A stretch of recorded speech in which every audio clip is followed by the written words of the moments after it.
Well, for the past 20 years, my next guest has been a hobby trainer in harness racing, but it all started out in the thoroughbred industry when he followed in the footsteps of his dad and also his iconic uncle. I caught up with Andrew Stapleford to have a chat about his career. Well, Andrew, 20 years as a hobby trainer in harness racing, but it all commenced in the thoroughbred industry with your dad Peter involved and also an iconic uncle by the name of Albert. Yeah, Albert, yeah, he's been unbelievable. 75 years as a trainer. He's just handed his licence in, actually. He's not going to renew his licence this year. And 500 winners officially.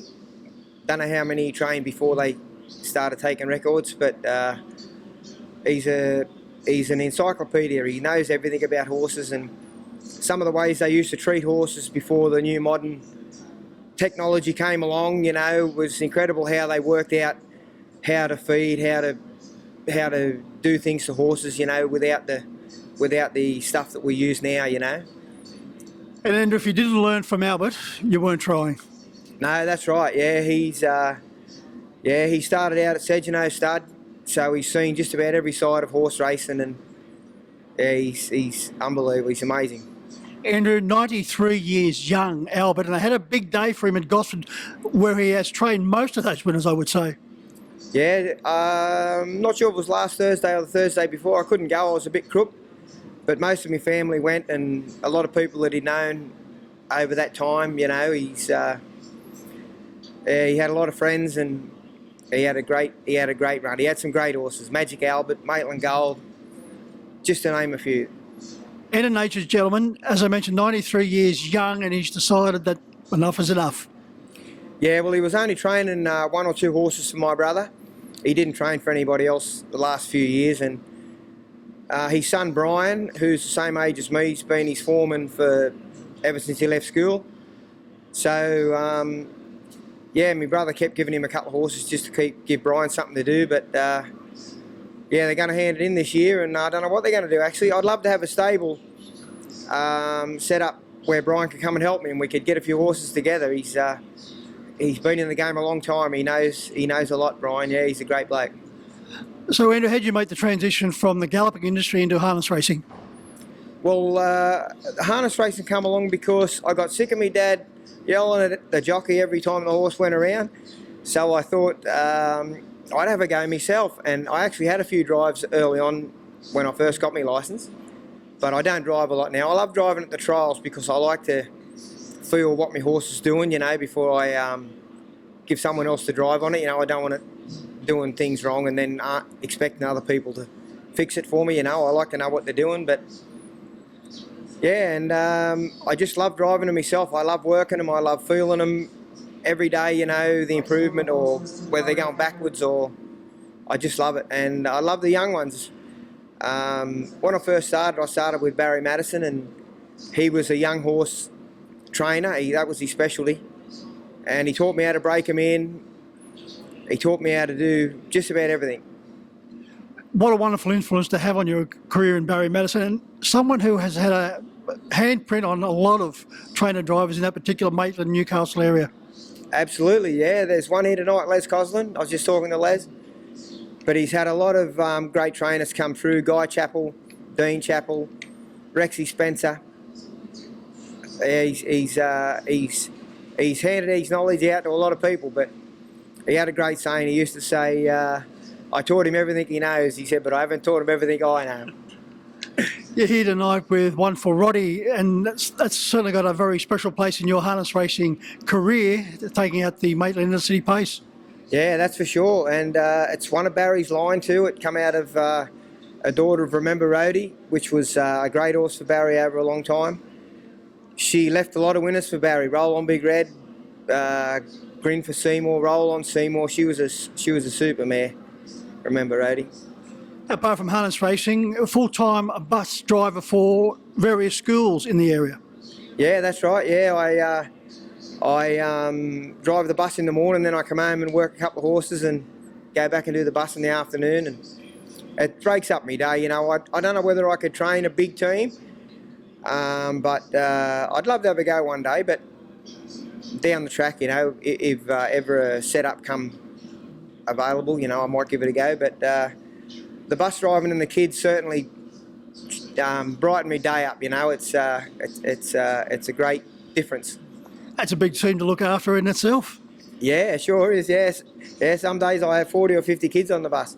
I reckon over the years I've met thousands of kids. You know, I've been doing it probably 20 years or more, driving the bus, and they're fantastic.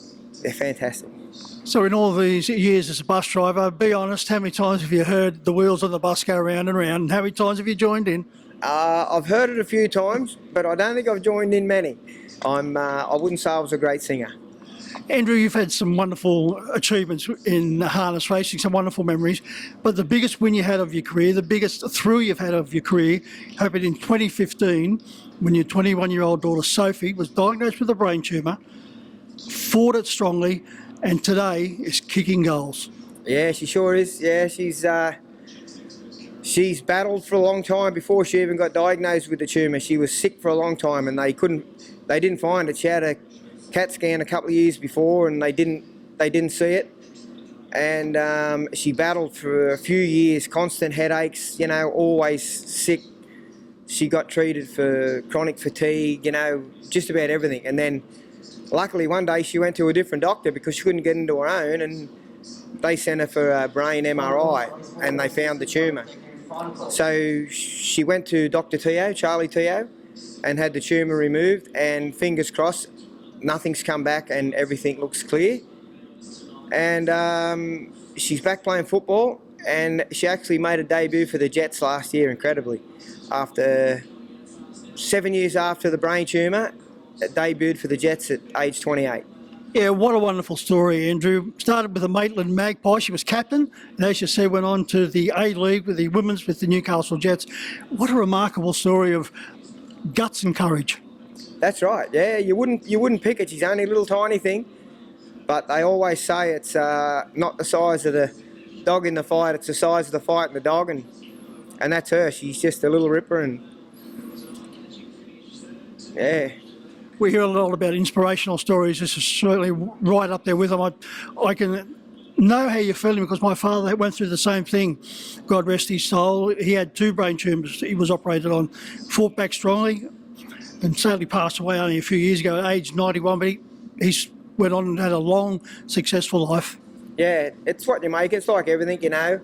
You've got to keep going forward, you know. You can't look back. You just got to keep head down, bum up, and keep going, you know, do your best. That's it. And does Sophie follow Dad into the harness racing at all? Not really, no. All my children take a keen interest in what I do with the horses. They love coming on the big days, you know, if I got something running, but they couldn't come today, but Sophie's playing football tonight. But yeah, they do. My eldest daughter actually held a licence for a few years. She used to come and drive track work. She had one trial drive, but then she bought a house and had to save her money, and yeah, so she's not involved anymore, but she still loves it. Yeah. Well, it's been great to catch up with you. A wonderful success story as far as Sophie is concerned. A wonderful success story with the family, courtesy of Uncle Albert. Yeah, it sure is. We've got a few people in our family that have been pretty successful sports people, you know. But before you go, I'd like to say one thing. When Sophie did get crook, that the harness racing industry was one of the first people to get behind her. They were incredible. Colin McDowell, a lot of other people in harness racing supported her, and we're very grateful.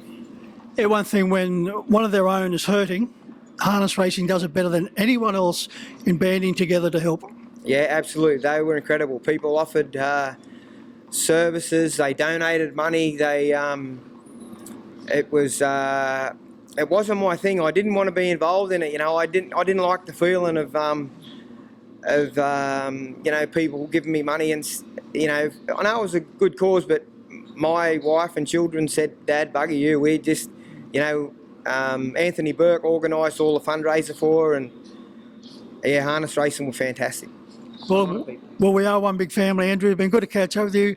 When I asked you if you'd come and do an interview with me, you said, I don't know whether I got much to talk about. You nailed it, sir. Yeah, thanks very much, Mick.